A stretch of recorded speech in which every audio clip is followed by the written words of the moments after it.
ମେଘମାଳରେ ଶୀଘ୍ର ଆଗମନ କରୁଥିବା ଆମ୍ଭମାନଙ୍କ ପ୍ରଭୁ ଯୀଶୁଖ୍ରୀଷ୍ଟଙ୍କର ଅତି ପବିତ୍ର ଓ ବହୁମୂଲ୍ୟ ନାମରେ ଆପଣ ସମସ୍ତଙ୍କୁ ଆଉ ଗୋଟିଏ ନୂତନ ପ୍ରସଙ୍ଗରେ ପୁନର୍ବାର ମୁଁ ସ୍ୱାଗତ କରେ। ପ୍ରିୟ ପ୍ରଭୁଙ୍କ ଲୋକମାନେ, ଆସନ୍ତୁ ପରମେଶ୍ୱରଙ୍କ ବାକ୍ୟରୁ ଆଜି ଆମେ ଆଉ ଏକ ନୂଆ ପ୍ରସଙ୍ଗରେ ଅଳ୍ପ ସମୟ କଥାବାର୍ତ୍ତା ହେବା। ଆଜି ଆମେ ଯେଉଁ ପ୍ରସଙ୍ଗରେ ପ୍ରଭୁଙ୍କ ବାକ୍ୟରୁ ଧ୍ୟାନ କରିବା, ସେହି ପ୍ରସଙ୍ଗର ଶୀର୍ଷକ ହେଲା ପରମେଶ୍ୱର କ୍ରୋଧ କଲେ କଣ ହୁଏ।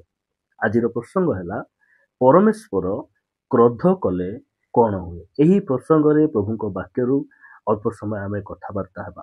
ଏହି ପ୍ରସଙ୍ଗଟି ଅନେକ ଶୁଣିଲା ପରେ ସେମାନେ କୁହନ୍ତି ଯେ ପରମେଶ୍ୱର କଣ କ୍ରୋଧ କରନ୍ତି କି? ଏହି ପ୍ରକାର ଅନେକ ଭାଇ ଭଉଣୀମାନଙ୍କ ମନ ମଧ୍ୟରେ ପ୍ରଶ୍ନ ଆସେ। ପ୍ରିୟମାନେ, ଆମେ ପରମେଶ୍ୱରଙ୍କୁ ଏହି ପ୍ରକାର ଭାବରେ ଜାଣିଛୁ ଯେ ଆମର ପରମେଶ୍ୱର ଅନୁଗ୍ରହକାରୀ, ଆମର ପରମେଶ୍ୱର ଆମକୁ ଦୟା କରନ୍ତି, ଆମକୁ ପ୍ରେମ କରନ୍ତି। ଏହା ସୁନିଶ୍ଚିତ ଅଟେ। ଆମର ପରମେଶ୍ୱର ଆମକୁ ଦୟା କରିଛନ୍ତି, ଆମକୁ ପ୍ରେମ କରିଛନ୍ତି। ସେ ସ୍ନେହଶୀଳ, କୃପାମୟ ଆଉ କ୍ରୋଧରେ ଧୀର। କିନ୍ତୁ ଆମର ପରମେଶ୍ୱର କ୍ରୋଧକାରୀ ପରମେଶ୍ୱର ମଧ୍ୟ ଅଟନ୍ତି। ବାଇବଲ କହେ ଆମ୍ଭମାନଙ୍କ ପରମେଶ୍ୱର ଗ୍ରାସକାରୀ ଅଗ୍ନି ସ୍ୱରୂପ ଅଟନ୍ତି। ପ୍ରିୟମାନେ, ଏହି କଥା ଆମେ ଜାଣିବା ଆବଶ୍ୟକ ରହିଛି। ମୁଁ ଆପଣମାନଙ୍କ ନିକଟରେ ପରମେଶ୍ୱର କ୍ରୋଧ କଲେ କଣ ହୁଏ ଏହା କହିବା ପୂର୍ବରୁ ପରମେଶ୍ୱର କାହିଁକି କ୍ରୋଧ କରନ୍ତି, ଏହି କଥା ମୁଁ ପଦେ କହି ଆଜିର ପ୍ରସଙ୍ଗରେ ମୁଁ ଆପଣମାନଙ୍କୁ ଆଗକୁ ନେବା ପାଇଁ ଚାହେଁ। ଆପଣମାନେ ସାଧୁ ପାଉଲଙ୍କ ପତ୍ର ଏଫେସୀୟ ପୁସ୍ତକ 5 ଅଧ୍ୟାୟକୁ ଆସିବେ। ଏଫେସୀୟ ପୁସ୍ତକ 5 ଅଧ୍ୟାୟ 6 ପଦରେ ଏ ପ୍ରକାର ଲେଖାଯାଏ, କେହି ତୁମ୍ଭମାନଙ୍କୁ ଓସାର କଥାରେ ନ ଭୁଲାଉ, କାରଣ ଏହି ସମସ୍ତ କୁକର୍ମ ହେତୁ ଅନାଜ୍ଞାବହ ସନ୍ତାନମାନଙ୍କ ଉପରେ ଈଶ୍ୱରଙ୍କ କ୍ରୋଧ ବର୍ତ୍ତେ। ଦେଖନ୍ତୁ ପ୍ରିୟ ଭାଇ ଭଉଣୀ ମାନେ, ଏହି ସ୍ଥାନରେ ଲେଖାଯାଏ ସାଧୁ ପାଉଲ ଏଫେସୀୟ ମଣ୍ଡଳୀର ବିଶ୍ୱାସୀ ମାନଙ୍କୁ ସେ ପ୍ରକାର ଲେଖୁଛନ୍ତି, କେହି ତୁମ୍ଭମାନଙ୍କୁ ଓସାର କଥାରେ ନ ଭୁଲାଉ, କାରଣ ଏହି ସମସ୍ତ କୁକର୍ମ ହେତୁ ଅନାଜ୍ଞାବହ ସନ୍ତାନ ମାନଙ୍କ ଉପରେ ଈଶ୍ୱରଙ୍କ କ୍ରୋଧ ବର୍ତ୍ତେ। ଆମେ ସତର୍କ ହେବା ଆବଶ୍ୟକ ରହିଛି, ଆମେ ସଚେତନ ହେବା ଆବଶ୍ୟକ ରହିଛି।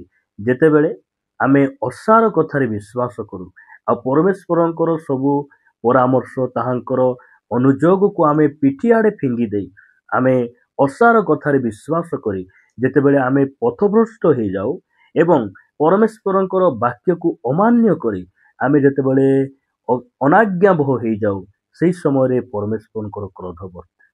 ଆମେ ପରମେଶ୍ୱରଙ୍କର କ୍ରୋଧର ପାତ୍ର ହେବା ନିମନ୍ତେ ପରମେଶ୍ୱର ଆମମାନଙ୍କୁ ମନୋନୀତ କରିନାହାନ୍ତି।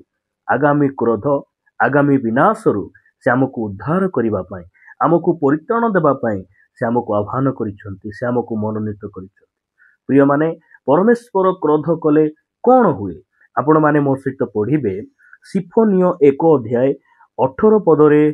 ସିଫୋନିୟ ଭବିଷ୍ୟତ ବକ୍ତା ଏହି ପ୍ରକାର ସେ ଲେଖନ୍ତି। ସିଫୋନିୟ 1 ଅଧ୍ୟାୟ 18 ପଦ ମୋ ସହିତ ଆପଣମାନେ ପଢିବେ।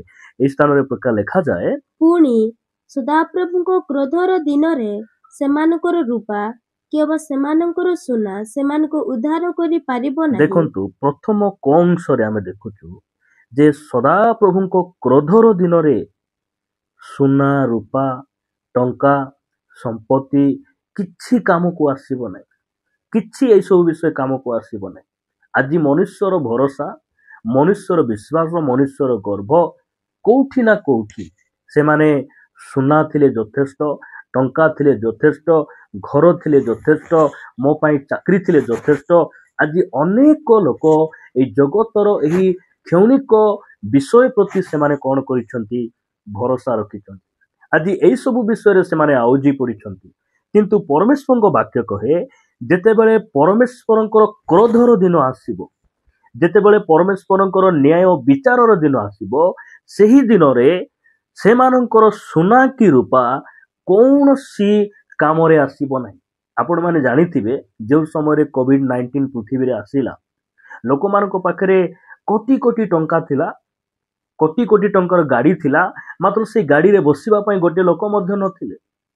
ଅନେକ ସମ୍ପତ୍ତି ଥିଲା, ସମ୍ପତ୍ତି କିଛି କାମରେ ଆସିଲା ନାହିଁ। ଆଗାମୀ ଦିନରେ ମଧ୍ୟ ଏହି ପ୍ରକାର ଗୋଟେ ପରମେଶ୍ୱରଙ୍କର କ୍ରୋଧର ଦିନ ଆସୁଛି। ସେଇ କ୍ରୋଧର ଦିନ ଆସିବା ପୂର୍ବେ ଆମ୍ଭମାନଙ୍କ ପରମେଶ୍ୱର ଆମକୁ ସଚେତନ କରିବା ପାଇଁ, ଆମକୁ ସେଇ କ୍ରୋଧରୁ ଉଦ୍ଧାର କରିବା ପାଇଁ ସେ ଆଜି ତାଙ୍କ ବାକ୍ୟ ଦ୍ୱାରା ସେମାନଙ୍କୁ କଥା ହେଉଛନ୍ତି।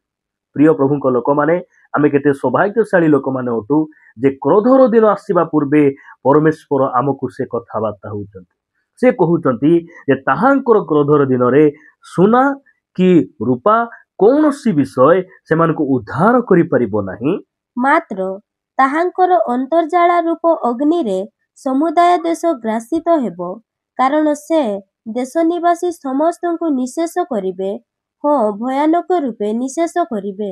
प्रिय माने से देश निवासी समस्त को से कौन करिवे निःशेष करिवे अणनिश्वास करदेवे अर्थात सही विनाशर दिन रे आमको ए जगतर कौनसी विषय उद्धार करिबो नै प्रभुंकर क्रोधर दिन विचार दिन सेही दिन जदि आमे उद्धार पाइबार अछि आमको जीशु आमको दरकार परमेश्वरंकर वाक्य आमको दरकार ताहांकर आज्ञाबहता धार्मिक जीवन नम्र जीवन आमको से दिन कौन करिबो उद्धार करिबो सेति से क्रोधर दिन आसीबा पूर्वे आमे आमर परमेश्वर को आपणाइबा आवश्यक रहिछि आमे अनाज्ञाबह संतान मानक परि जीवन यापन न करी आमे आज्ञाबह संतान परि आमे जीवन यापन यदि करिबा ताहेले से विनाशर दिन रे आमे उद्धार पाइबा। प्रिय प्रभुंक लोक माने आपण आज टिके समीक्षा करंतु आपण परमेश्वरंकर आज्ञाबह भाव रे बंचुछंती किंबा आपण अनाज्ञाबह भाव रे जीवन यापन करूछंती जदि आज भी आमे प्रभुंकु क्रोध कला परि ताहांकु विरक्त कला भली कौनसी स्वभाव कौनसी आचरण आम पाखे अच्छी आज आमे प्रभुंक निकटरे क्षमा मागिबा आवश्यक रही ताहांकर क्रोधर दिन पूर्वे आमे ताहांक निकट को फेरी आसी परमेश्वर को गोड़ धरी आमे ताहांकु क्षमा मागी निजकु सुधारिबा आवश्यक रही परमेश्वर चाहंती नहीं जे आमे विनाश हेउ आमे नष्ट हेउ से चाहंती आमे विनाशर उद्धार पाऊ सेतिपाई आदि ताहांको वाक्य द्वारा कथा होउचंती आगामी समय रे गोटे क्रोधर दिन आसुची गोटे विनाशर दिन आसुची आ सेही विनाशर दिन रे उद्धार पाइबाकू हेले मो निकट को फेरी आस मते निजर कर मो ठारे तुमे रुह ताहेले तुमे रक्षा पाइबो उद्धार पाइबो। प्रिय प्रभुंक लोक माने आमे एई दिन मानकरे मंडली रे रहिबा आवश्यक रहिछि सहभागिता रे रहिबा आवश्यक रहिछि नहले से विनाश दिन रे आमे विनाश हो जिबा।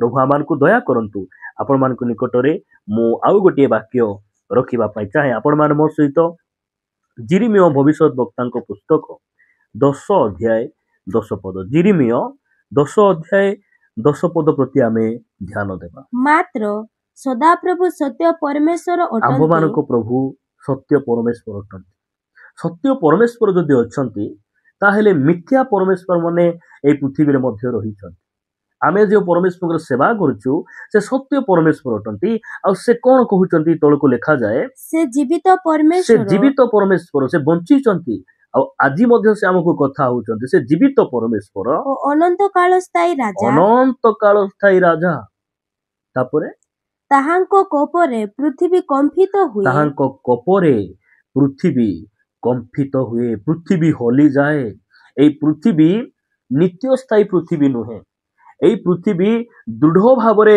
स्थापित होइतिबा गोटे पृथ्वी नुहे एही पृथ्वी को से सृष्टि करिसंती आ एही पृथ्वी को से कंफाइबा पई जाउछंती साधु पितर तांको वाक्य से लेखंती जे अग्नि निमंते एही पृथ्वी रखा जाइछि जेतेबेले परमेश्वरंकर क्रोध एही पृथ्वी प्रति वर्तिबो सेही समय रे पृथ्वी कोन हेबो कंपित हेबो पृथ्वी दहली जीव पृथ्वी हली जीव। प्रिय प्रभुंक लोक माने ताहांकर क्रोधर दिन रे आमको रक्षा पाइबार अछि ताहेले परमेश्वर ही आमको रक्षा करिबे अन्य केही आमको रक्षा करि परिबे नै।